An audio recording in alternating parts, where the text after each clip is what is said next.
남대문 시장 상인회 회장이 지난 수요일 날 한 라디오 방송을 통해 이번 코로나 사태로 인해 손님이 10%로 줄었다고 토로했습니다. 안쪽에 있는 가게나 지하에 있는 가게는 아예 손님이 없고, 또 인건비를 줄 수 없는 가게들은 아예 잠시 문을 닫았다라고 합니다. 이 남대문 시장은 한 해 관광객만 400만 명이 넘는다고 하는데요. 한참 흥황했을 때 2016년에 사진을 보면은, 사진 한번 보시겠습니까? 저렇게 많은 인파와 이벤트들이 있었지만 지금은 이제 방역 당국의 그러한 소독약만 있을 뿐 굉장히 멈춰 있는, 그래서 재앙으로 여기며 고통하고 있는 그런 현장을 우리가 알 수가 있습니다. 저도 어제 식당을 두 군데를 가봤는데 두 군 다 문을 닫고 있는 장면을 보면서 굉장히 심각하구나라는 것을 느낄 수가 있습니다. 지난 1월 중국 우한 지역에서 발생한 이 재앙은 현재 중국뿐만 아니라 전 세계가 고통하는 재앙이 되어버렸죠. 감사하게도 우리나라는 확진자 증가세가 28명에 이제 멈춰 있고, 또 무려 7명이나 또 이 격리에서 해제가 된 퇴원을 한, 또 퇴원하신 분들은 그저 심한 독감 정도라고 그렇게 말했지만, 그러나 현재 중국은 오늘 아침 시간으로 현재 1,380명이 사망했고 확진자 수가 63,851명이 넘지만, 그러나 중국 정부의 폐쇄 정책으로 이 숫자가 정확한지는 아무도 알 수가 없습니다. 전염병 재앙에 대해 솔로몬은 성전을 짓고 나서 이러한 기도를 드렸습니다. 오늘 읽었던 역대하 6장 28절 이하를 보시면, 만일 이 땅에 기근이나 전염병이 있거나 곡식이 시들거나 깐뿌기가 나거나 메뚜기나 황충이 나거나 적국이 와서 성읍들을 에워싸거나 무슨 재앙이나 무슨 질병이 있거나를 막론하고, 한 사람이나 혹 주의 온 백성 이스라엘이 다 각각 자기의 마음의 재앙과 고통을 깨닫고 이 성전을 향하여 손을 펴고 무슨 기도나 무슨 간구를 하거든 주는 계신 곳 하늘에서 들으시며 용서하여 주소서라고 기도를 솔로몬이 드렸습니다. 전염병과 같은 재앙이든지 혹은 이 자리에 오신 많은 분들 가운데에 여러 재앙들, 또 여러 고통이든 간에 본인이 재앙과 고통을 깨달았을 때의 해법이 무엇이냐면 바로 성전을 향해 기도를 하는 것입니다. 성전을 향해 기도하는 것. 오늘 본문은 솔로몬 성전이 완공되고 나서 하나님의 응답을 기록한 본문입니다. 과연 전염병 재앙 앞에서 혹은 전염병과 비슷한 재앙 앞에서 우리는 어떠한 믿음으로 나아가야 하겠습니까? 오늘 본문을 통해서 우리는 전염병 혹은 재앙 앞에서 우리의 믿음은 어떻게 표현해야 될런지, 어떻게 나타내야 될지를 함께 나누겠습니다. 첫 번째로, 재앙 앞에서 믿음은 어떻게 나타나냐면 혐오에서 연대의 마음으로 우리 믿음은 드러나게 되어 있습니다. 같이 읽겠습니다. 혐오에서 시작. 혐오에서 연대의 마음으로. 성경에 보게 되면 재앙은 여러 가지 이유로 찾아옵니다. 가령 아브라함이 가나안 땅에 당도하자마자 기근을 만났죠. 아브라함 그 기근으로 인해 이집트 땅으로 피신을 가야 했고, 아브라함이 만난 기근의 이유는 바로 믿음의 테스트였습니다. 믿음의 테스트. 한편 출애굽기에서 보면 이집트 사람들 각종 역병으로 징계를 받았죠. 이집트인들이 겪었던 전염병은 심판의 표식이었습니다. 심판의 표식. 다윗 시절 다윗의 교만을 벌하기 위해 하나님은 역병으로 이스라엘을 역시 치셨죠. 그 당시 죽은 사람이 수만 명이 넘었습니다. 역시 그 당시의 전염병도 다윗의 교만과 공동체의 죄악에 대한 심판과 징계의 목적이었습니다. 그러나 반대로 욥의 병을 보십시오. 욥의 질병은 욥의 죄로 인한 것이 아니었습니다. 비록 그 친구들은 욥의 죄 때문에 욥이 벌을 받은 것이라 주장했지만, 우리는 욥이 그 재앙은 죄로 인한 것이 아님을 알고 있습니다. 우리는 수많은 재앙의 원인은 다 알지 못합니다. 다 알지 못해요. 그러나 중요한 것은 그 재앙의 한복판 안에 바로 우리가 똑같은 사람들이 있다는 것은 우리가 알고 있습니다. 오늘 본문 7장 14절에 보게 되면 재앙을 겪은 이 백성들을 향해 하나님 이렇게 호칭하십니다. 내 이름으로 일컫는 내 백성이. 여러분, 어떤 재앙이든지 간에 그 속에도 하나님의 이름으로 일컬을 받은 하나님의 백성이 그곳에 있습니다. 바로 하나님께서 자신의 백성이라 부르는 자들이 있죠. 만약 그 속에 하나님의 이름을 일컫는 하나님의 백성이 있다면 우리는 재앙을 겪은 이들을 향해 결코 혐오의 마음을 품을 수 없습니다. 우리는 연대의 마음을 가져야 되죠. 왜요? 우리도 그들과 동일한 하나님의 백성이기 때문입니다. 만약 어떤 그 재앙을 겪는 분들이 하나님의 백성이 아니라면 어떻게 해야 될까요? 그래도 역시 우리는 혐오의 마음이 아니라 연대의 마음으로 다가가야 되죠. 왜냐하면 마태복음 5장 45절에 따르면 하나님은 그 해를 악인과 선인에게 비추실 뿐만 아니라 또한 비를 의로운 자와 또 누구에게도 내려주십니까? 불의한 자에게도 내려주시는 바로 자비로운 하나님이기 때문입니다. 여러분, 저와 여러분들도 중국의 우한 시민이 될 수도 있고 또한 지금 일본 요코하마항에서 내리지도 못하는 크루즈선의 승객이 될 수도 있습니다. 여러분, 만약 우리가 재앙을 겪은 자들을 향해 혐오의 마음을 갖는다면 그것은 바로 하나님의 마음을 거스르는 행위가 될 것입니다. 얼마 전 한 독일 유명 인사가 자신의 집에 사는 중국인 세입자를 쫓아낸 뉴스가 있었죠. 그 세입자는 중국 근처에도 가지 않았지만 단지 중국인이란 이유로 혐오의 대상이 되었습니다. 여러분, 이러한 행태는 바로 하나님 마음을 거스르는 죄악입니다. 거스르는 죄악. 지난 2월 4일 중국 우한시에 있는 우한 목회자 기도 연합이란 단체에서요 3일간 금식 기도를 선포하며 전 세계 성도들에게 유튜브를 통해 기도 제목을 10가지 정도를 부탁했습니다. 첫 번째 기도 제목이 무엇이냐면 정부 당국이 전염병이 퍼지지 않도록 현명하고 과학적인 적절한 통제 조치를 취하도록, 두 번째로 중국과 전 세계 의학 및 과학 연구자들이 하나님의 은혜의 영감을 받아 전염병을 예방하고 치료하기 위해 최전선에서 빠르게 사용할 수 있는 의약품의 연구와 개발을 가속하도록, 다섯 번째 보시면요 전염병 퇴치의 최전선에서 밤낮으로 모든 직원들을 위해 하나님께서 그들에게 육체적으로나 정신적으로 강건함을 주시고 그들에게 평강과 건강한 몸을 주시도록, 열 번째 전염병에 직면하여 우한의 교회와 시민들이 기도를 통해 감정적으로, 재정적으로, 영적으로 서로를 지원하도록 서로 간의 사랑과 애정과 정신 있고 모두가 미덕을 실천할 수 있도록, 또 11번째 모든 교회와 그 가족 구성원들의 육체적, 정서적, 정신적 건강과 정신적 공급을 위해, 그 다음 하나님이 이 교회 목회자들에게 이런 특별한 시간에 교회를 인도하는 방법을 알 수 있는 지혜와 힘과 전략을 달라고 기도 요청을 해왔습니다. 여러분, 우한시 안에도 하나님의 이름을 일컫는 하나님의 백성이 있다는 것을 기억하십시오. 또한 그들을 통해 바로 복음을 들어야 할 많은 고통하는 영혼들이 있다는 것을 여러분 생각하십시오. 동일하게 이 땅에서도 지금 코로나 사태로 인하여서 가게 문을 닫아야 할 분들, 또 당장에 여러 거래선이 차단됨을 통해 아무 일도 하지 못하는 많은 분들이 있죠. 그러한 재앙을 겪는 분들을 향해 연대의 마음을 품어주십시오. 두 번째로 전염병 앞에서 믿음은 어떻게 나타나냐면 함께 따라하겠습니다. 정죄에서 회개의 겸손으로. 시작. 사실 우리의 인간적 죄성은 재앙을 만난 이들을 보면 무슨 죄 때문에 하나님께 심판받는다라고 정죄하고 싶은 마음에 첫 번째로 듭니다. 사실 그들이 더 큰 재앙을 좀 만나봐라, 쌤통이다 라는 생각을 하기 마련이죠. 여러분, 일본 동경 하계올림픽을 앞두고 나서 이 요코하마항에 향해 작년에 우리 중고등부 아이들이 요코하마항에 가서 거기서 버스킹, 길거리 찬양 하지 않았습니까? 그죠? 바로 그 항이 요코하마항. 근데 그 요코하마항에 있는 크루즈선 확진자 벌써 218명이나 넘어버렸죠. 내리지도 못하고. 근데 이런 뉴스를 들으면 여러분 어떻게 생각하셔요? 속으로 저는 여러분보다 더 타락해서 잘 됐다, 일본 당해봐라, 이런 생각을 솔직히 했습니다. 여러분 생각 안 하신 것 같은데, 그렇죠? 솔직히 우리 가운데 있는 죄성은 재앙을 겪고 있는 자들을 향해 뭔가 다른 마음을 품기 쉬워요. 욥의 친구들, 그들은 분명히 욥을 향해 네 숨겨진 죄 때문에 벌 받는다라고 손가락질하지 않았습니까? 욥은 자신이 왜 그렇게 고통하는지 이유도 알지 못했죠. 욥의 그 성경을 보게 되면 재앙 자체로도 고통했지만 자신을 정죄하는 친구들로 인해 더 고통했음을 알 수 있습니다. 욥기 16장 2절을 다 같이 읽어보죠. 시작. 이런 말은 내가 많이 들었나니 너희는 다 재난을 주는 위로자이로구나.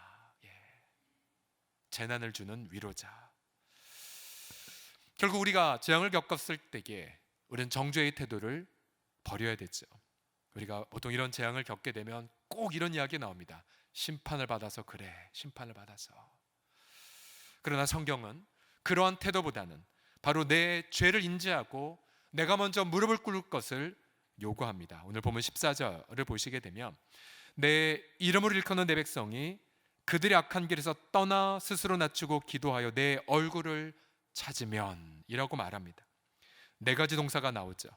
떠나라, 낮추라, 기도하라, 찾으라.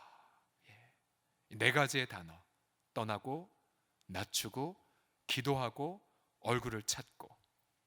결국 내가 재앙을 겪었을 때 우리는 바로 회개의 겸손한 태도를 가져야 함을 말하고 있죠. 다른 이들을 정죄하지 말고 내 죄악을 먼저 토설하고, 또한 공동체의 불의를 자백하라는 명령입니다. 또 죄악에서 돌이켜 하나님의 기뻐하는 마음을 가지도록 또 고결함을 선택하고 경건함을 이뤄가고 사랑의 마음을 다시 갖고 잃어버린 감사를 회복하라는 명령이죠. 누가복음 13장에 가보면 그 당시에 건축물이 무너져 그렇게 깔려 죽은 이들이나 혹은 빌라도에게 살해를 당한 이들의 케이스가 나옵니다. 그러나 주님은 이렇게 명령하셨죠. 누가복음 13장 4절 보시면 너에게 이르노니 아니라 너희도 만일 회개하지 아니하면 다 이와 같이 망하리라고 말씀하고 계시죠. 이 말은 타인의 재앙의 원인을 파악하기보다는 먼저 우리 자신의 죄악을 회개를 선택할 것을 명령하신 것입니다. 그래서 우리 옛 믿음의 선배들 느헤미야나 다니엘의 경우 그들의 공동체의 재앙 앞에 능히 선조들을 원망할 수도 있고 또한 정치가들을 원망할 수 있겠지만 언제나 그들은 하나님 앞에 엎드려 먼저 회개의 무릎을 이렇게 꿇었죠. 가령 느헤미야 1장 6절에 따르면 그는 하나님 앞에 이렇게 기도합니다. 나와 내 아버지의 집이 범죄했습니다. 자신의 범죄로 예루살렘에 불탄 것 아니었지만 느헤미야는 정죄하지 않고 저의 죄입니다, 저희 아버지의 죄입니다라고 무릎 꿇었죠. 다니엘도 마찬가지입니다. 우리의 죄와 우리 조상들의 죄악으로 말미암아 이렇게 되었나이다, 자신을 먼저 넣었습니다. 여러분, 우리가 이런 전염병 재앙을 통해 우리는 과연 어떠한 죄악을 회개해야 할까요? 우린 정죄 대신에 우리가 이웃 중국 민족을 품고 그들의 죄악을 대신 하나님 앞에 자백해야 되죠. 예를 들어 기독교를 잔해하려고 했던 죄악들, 또 시진핑 독재 체제 하에 성경을 변개시키고 또 시진핑 자신을 우상화하려는 죄악도 우리가 올려드려야 되죠. 또 중국 국민들을 임의로 체포하고 구금하고 고문하고 또 특별히 신장 위구르 지역의 사람들을 그 옛날 나치가 유태인들을 강제로 구금하였던 것처럼 신장 위구르 지역의 사람들 구금하고 강제 세뇌시키는 그런 시도들, 그런 모든 죄악들도 우리가 자백을 해야겠죠. 언론을 통제하고 양심의 자유를 억압하는 죄악도 우리 하나님 앞에 자복을 해야 됩니다. 앞서 소개한 우한 목회자 기도 연합에서는 7번 항목에 이러한 기도의 제목을 요청하였습니다. 우리 같이 한번 천천히 읽어보죠. 시작. 우한에 있는 교회들이 하나님의 기뻐하지 않으시는 모든 죄를 회개하도록, 우한에 있는 교회들이 서로 하나 되도록, 재앙이 있을 때 더욱 강하고 굳건해지도록 하나님을 찾기에 힘쓰도록 기독교인들이 영적인 열정으로 복음을 전하며 사람들이 주님을 믿도록 이끌고 주님의 영광스러운 증인이 되도록. 정확히 역대하 오늘 이 본문 말씀을 붙잡고 기도한 내용이 아니겠습니까? 그래서 이런 기도 제목을 읽을 때 우린 이런 기대감이 생겨요. 중국에서 가장 기독교를 핍박하는 도시, 시범지역이라고 하는 이곳에 과연 이 재앙 이후에 얼마나 복음의 결실이 많이 맺어질까, 그런 기대감이 생깁니다. 또 우리는 안타깝게 뉴스를 바라보지만 이 재앙을 통하여 그 땅의 백성들이 얼마나 더 큰 영적인 각성을 경험할 것인지를 기대를 합니다. 어제 중국에만 죄악이 있겠습니까? 우리도 이 땅의 죄악을 품고 더 많이 무릎을 꿇어야 되죠. 교회가 돈과 권력과 순결에 있어서 본이 되지 않은 것을 더 회개해야 되고요. 무엇보다 우리가 서로 뜨겁게 사랑하지 않은 죄악들을 회개하셔야 됩니다. 믿음으로 살지 않은 모든 삶들을, 또 감사와 기쁨을 선택하지 않았던 강팍함도 회개해야 되죠. 특별히 우리 하나님은 우리가 블레싱 코리아를 통하여 가르쳐 주신 기도가 있죠. 한국교회에 촛대가 옮겨지지 않으려면 우리 날마다 북한의 지하교회 성도들을 품어야 한다라고. 또한 북한 지하교회 성도들의 그 고통과 고난은 바로 남한 교회들의 영적 각성을 위한 하나님의 섭리라는 것을 우리가 배우지 않았습니까? 그래서 우리가 날마다 우리 북한의 지하교회 성도들을 품고 기도해야 되는 것, 만약 우리가 기도를 쉬었다면 사무엘의 고백처럼 기도를 쉬는 것, 즉 북한을 위해 기도를 쉬는 것 자체가 죄악임을 깨닫고 우린 더 무릎을 꿇어야 되죠. 여러분, 만약 공동체 안에 정죄만 있고 회개의 겸손이 없다면 그 공동체는 살아남지 못할 것입니다. 그러나 만약 공동체 안에 느헤미야처럼 또 다니엘처럼 자신이 먼저 회개의 무릎을 꿇는 그 한 사람들이 있다면 여러분, 그 공동체는 재앙 속에서도 더욱더 풍성한 열매를 맺게 하실 줄을 믿습니다. 날마다 저와 여러분 모두가 이 땅 가운데에 회개의 겸손한 회개를 날마다 선택하시기를 예수님의 이름으로 축복합니다. 마지막 전염병 앞에서 이 믿음은 어떻게 나타나냐면 절망에서 치유의 확신으로 나타나게 됩니다. 같이 힘차게 읽겠습니다. 절망에서 시작. 절망에서 치유의 확신으로. 전염병, 그 당시에 심각한 재앙이었죠. 그러나 우리 하나님은 주권자이며 전능자 하나님이시죠. 14절을 다시 보시면 내 이름을 일컫는 내 백성이 그들의 악한 길에서 떠나 스스로 낮추고 기도하고 내 얼굴을 찾으면, 그 다음 보세요. 하나님께서 하늘에서 듣고 그들의 죄를 사하고, 그 다음 같이 읽겠습니다. 그들의 시작. 그들의 땅을 고칠지라. 두 번만 더 읽겠습니다. 그들의 땅을 시작. 그들의 땅을 고칠지라. 그들의 땅을 고칠지라. 여러분 믿으십니까? 여러분, 그들의 땅 대신에 여러분이 겪었던 고통과 재앙이 있다면 이렇게 한번 해보겠습니다. 우리의 가정을 고칠 것입니다 라고. 시작. 우리의 가정을 고칠 것입니다. 또 마음 아리를 하는 우리 지체들이 있다면 이렇게 합시다. 제 마음도 고치실 것입니다 합시다. 시작. 제 마음도 고치실 것입니다. 예. 결국 주님은 회개가 있는 곳에 치유를 약속하셨습니다. 죄악으로 인해 오염된 땅을 주님은 깨끗이 치유하실 것을 약속하셨죠.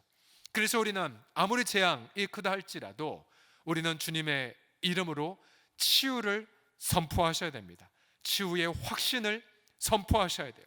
치유의 확신이 선포되면 더 이상 두려움이 들어오지 못합니다. 그리고 절망의 마음이 떠나가게 되죠. 여러분, 이 성전에는, 솔로몬 성전에는 날마다 짐승의 희생 제사가 드려졌죠. 그 짐승들은 백성들의 허물과 죄를 대신 짊어지고 죽임을 당했습니다. 만약 어떤 이가 재앙을 깨닫고 성전에 나올 때 그는 자신의 죄를 자백하고 짐승의 머리에 손을 얹죠. 자신의 모든 허물과 죄와 재앙이 이 짐승에게 옮겨지죠. 이제 그 짐승은 잡혀서 도살당하고 모든 피를 쏟아붓습니다. 그리고 무시무시한 불의 제단에 하나도 남김없이 태워져 버리죠. 바로 내 대신 심판과 형벌을 받은 것입니다. 이것이 바로 솔로몬 성전입니다. 그런데 이 솔로몬 성전엔 놀라운 비밀이 담겨 있죠. 15절과 16절을 보시면 이제 이곳에서 하는 기도에 내가 눈을 들고 귀를 기울이리니 이는 내가 이미 이 성전을 택하고 거룩하게 하여 내 이름을 여기에 영원히 있게 하였음이라. 내 눈과 내 마음이 항상 여기에 있으리라. 하나님의 눈, 하나님의 마음이 성전에 항상 있었어요. 두 가지를 항상 보셨죠. 하나는 희생 제물, 또 하나는 백성들의 기도. 또 하나는 하나의 두 가지, 백성들의 기도와 또 끊임없이 태워지는 짐승들의 희생 제사. 하나님은 날마다 그 성전의 제물과 기도를 보시고 생각하셨죠. 이제 나의 때에 건물이 아니라 사람이 되어 내가 이 땅에 오리라. 결국 하나님은 친히 사람 성전이 되셔서 이 땅에 오셨죠. 그리고 주님은 친히 이 땅에서 모든 나병 환자들을 치유하셨고 백성들의 모든 전염병을 치유하셨습니다. 왜요? 예수께서 그 연약한 육체로 모든 질병을 대신 짊어지셨기 때문입니다. 그가 채찍에 맞으심으로 우리가 나음을 받았고 그가 피 흘려 죽으심으로 우리 모든 죄가 사함을 받았죠. 그래서 우리는 이 시대에 더 이상 솔로몬의 성전은 없어졌지만 그러나 우리는 예수 그 이름을 향하여 믿음으로 담대하게 하늘을 향해 나아갑니다. 바로 그 이름, 나를 위해 죽으시고 또 나를 위해 고난당하신 예수 그 이름을 붙잡고 기도하며 나아가는 그 현장들마다 놀라운 치유와 놀라운 회복이 성령을 통해 충만하게 우리 가운데 부어지게 될 줄을 믿습니다. 2월 추천 도서로 엘리자베스 엘리엇의 헛되지 않아요라는 책이 있는데요. 고난에 대한 많은 고전들이 있지만 감히 제가 이 책은 고난을 다룬 책 가운데에 넘버1으로 올리고 싶은 책입니다. 제가 여러 번 엘리자베스의 그 인생에 대해서는 말씀을 많이 드렸죠. 결혼 27개월 만에 남편과 사별을 했던, 또 남편이 인디언 지역에 선교하러 들어간 당일에 이제 이 아내가 평생 질문이 이것이었어요. 예수 그리스도의 복음을 증거하다 살해당한 것이 아니라, 물론 복음을 증거하러 갔지만 그러나 복음 증거한 시도도 못한 채 원주민들에 의하여 식인종으로 오해받아 죽임을 당한 거였거든요. 남편이 실종되었을 때 그녀는 이사야서 말씀을 받아 오랫동안 묵상했으며 네가 물 가운데로 다닐지라도 물이 너를 엄몰하지 못하리라. 그리고 5일 후에 남편이 무참하게 살해당했던 소식을 듣고는 그녀는 고통을 했죠. 그럼에도 이를 악물고 홀로 딸을 키우며 정글 사역을 감당했습니다. 그러면서 많은 열매를 맺은 것까지는 여러분 잘 아시죠. 자, 이 책에 보면 그 다음에 인생의 스토리가 나옵니다. 저 사진은 이제 딸 발레리와 함께 이제 정글에 들어가 열심히 사역했던 그런 장면입니다. 그리고 노년의 엘리자베스의 얼굴입니다. 정글 사역을 다 마치고 나서 16년이 지났습니다. 사역을 마치고 미국 땅에 돌아왔을 때 에디슨 레이치라는 신학자가 프로포즈를 했습니다. 그리고 이 신학자도 자신의 아내를 암으로 잃은 그런 분이었거든요. 결국은 둘은 재혼을 했어요. 그러나 안타깝게도 1972년 10월 25일 남편 에디슨에게 암이 발병됐다는 소식이 전해 들어옵니다. 그리고 출혈이 갑자기 발생했습니다. 이 믿음의 이 여인, 이 거룩한 여인은 두려움과 원망, 걱정이 휩싸였습니다. 너무 힘들어 그리스도의 품으로 달려가 기도를 시작했습니다. 주님, 벌써 한 번 겪게 하신 일이지 않습니까? 제게서 첫 남편 짐을 데려가지 않았습니까? 이번에는 제 남편 데려가실 수 없어요. 그때 하나님의 음성이 이렇게 들려왔다고 합니다. 어떻게 되든 나를 믿어라. 주님, 제가 시험에 낙제한 겁니까? 그래서 처음부터 다시 해야 합니까? 그렇다. 처음부터 다시 해야 한다. 많이 울부짖었다고 합니다. 그러나 이내 이 책에 보면 그녀는 정말 말씀 묵상의 사람인데요. 그 고통의 순간 속에 떠올랐던 말씀이 시편 50편 23절 말씀. 감사로 제사를 드리는 자가 하나님을 영화롭게 한다는 말씀을 깨달았습니다. 그리고 그때에 감사를 선포했습니다. 그리고 하나님의 사랑과 하나님의 절대 주권을 믿었죠. 창세전에 이미 하나님이 자신의 이 남편이 암 발병할 것을 미리 아셨고 바로 그 아시는 하나님 앞에 자신의 모든 걸 맡겨드렸습니다. 그럼에도 남편의 어려움은 계속되었고 전혀 다른 또 다른 암이 발견되었습니다. 남편은 완전히 절망을 했고 그때 엘리자벳은 눈물을 흘리지 않게 해달라고 기도하면서 하나님께 왜 이렇게 평생 고난만 겪는 상황에 있습니까? 그때 주님은 시편 51편 3절을 생각나게 하셨대요. 내가 두려워하는 날에는 내가 주를 의지하리이다.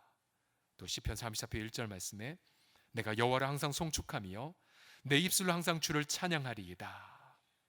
그래서 그녀는 그 상황에서 그 고통의 한복판 안에서 하나님을 송축하기로 작정합니다. 그리고 자신의 일기장에 어렸을 때부터 일기를 썼던 분인데요. 자신의 일기장에 이렇게 기록을 했습니다. 종일 좋고 평안함. 종일 좋고 평안함. 세상 사람들이 도무지 말이 안 되는 상황이었지만 예수 그리스도 안에 있는 자만이 누릴 수 있는 또 신비한 고백이기도 합니다. 그녀는 이렇게 그의 제 126페이지에 이렇게 고백을 해요. 나는 암에 대해 하나님께 감사해 본 적이 없다. 인디언들이 내 남편을 살해한 일에 대해 하나님께 감사해 본 적이 없다. 그렇죠? 솔직한 우리의 마음이지 않습니까? 암이나 살인자에 대해 하나님께 감사한다고 생각하지 않는다.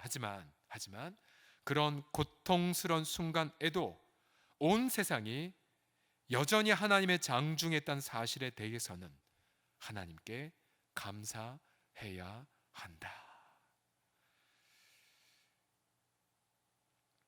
여러분, 이번 코로나 이 사태를 통해서 여러분, 우리는 지금 무엇을 얻고 있습니까? 아마 이번에 얻은 많은 소중한 가치 가운데 하나가 있다면 그것은 가정의 소중한 가치일 것입니다. 우리가 아이들을 데리고 어디 마음껏 밖으로 나가지 못하지만 그러나 가정 안에 우리는 오히려 마음껏 가정 예배를 드릴 수가 있고 우리 못 나눴던 대화를 또한 나눌 수가 있죠. 넌 교회 안에 여러 사역들을 우리가 재조정하고 어떤 것은 연기를 하였지만 그러나 오히려 더 뜨겁게 하나님을 예배할 수 있는 이유가 있음을 우리는 더 발견하게 됩니다. 여러분, 코로나 사태가 이제 끝나고 나서 또 이 땅에 어떠한 재앙이 찾아올지 모르죠. 그러나 중요한 건 우리는 우리 주 예수 그리스도를 믿는다는 사실입니다. 우리는 그리스도의 성전 되심 안에 함께 있고 바로 그곳에서 주님은 날마다 우리를 위해 간구하고 계시고 또 우리는 그곳에서 온 땅의 모든 고통과 재앙이 바로 전능한 하나님의 주권 아래에 있어서 재앙을 주시며 하나님의 본심은 아니나 그러나 그 재앙 한복판 안에서 우리를 향한 하나님의 그 선하심을 이루어간다는 것을 경험하기 우리는 오늘도 어떠한 고통을 겪든지 간에 기쁨과 감사로 하나님 앞에 담대히 나아갑니다. 오늘도 우리의 심령과 마음을 치유하고 계시는 주님, 어떠한 재앙이든 어떠한 고통이든 바로 우리를 날마다 그리스도의 그 놀라운 영광을 경험하게 하시는 하나님 앞에 송축하면서 오늘도 더 하나님 앞에 더 기쁨으로 나아가는 우리 모두가 되시기를 예수님의 이름으로 축복합니다. 기도합시다.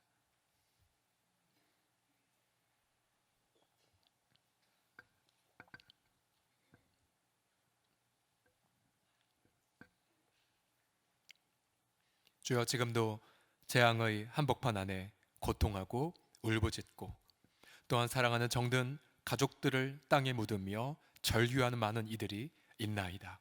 주님, 우리의 눈을 들어 이 땅에 가득한 재앙 외면하지 않겠나이다. 그러나 그 재앙 넘어 하나님의 주권적 손이 있어 바로 당신의 백성들을 아버지 하나님이 예비하신 그 거룩의 땅으로 인도하고 계심을 믿음으로 바라보게 하여 주시옵소서. 하나님, 오늘도 이 땅에 아버지 하나님이여 사방에 있는 뉴스뿐만 아니라 자신의 가정 또 부부관계 안에 또 부모 자녀 관계 안에 또 아버지 하나님 여러 자신의 일터와 또 개인의 마음 안에 또 청년들의 진로와 또 청년들의 그 미래 앞에 고통하며 아픔을 가지고 이 땅에 이 자리에 나아왔나이다. 그러나 주님, 내가 내 마음의 아픔을 토로하기 이전 하나님이 이미 나의 고통을 보셨고 들으셨고 예수 안에서 바로 하나님의 마음을 예수님 안에서 하나님의 그 놀라운 눈물을 우리 가운데에 품게 하시는 주님, 이 시간 믿음으로 주 앞에 나아가나이다. 주님, 기대함으로 아버지 보좌 앞에 나아가나이다. 참으로 하나님 앞에 나아가는 자는 반드시 그가 계신 것과 또한 그가 자기를 찾는 자들에게 상 주시는 이심을 믿어야 할지니라고 말씀하셨사오니 주여, 내가 믿고 주님 앞에 나아가나이다. 우리의 마음을 받아 주시옵소서. 예수님의 이름으로 기도드립니다.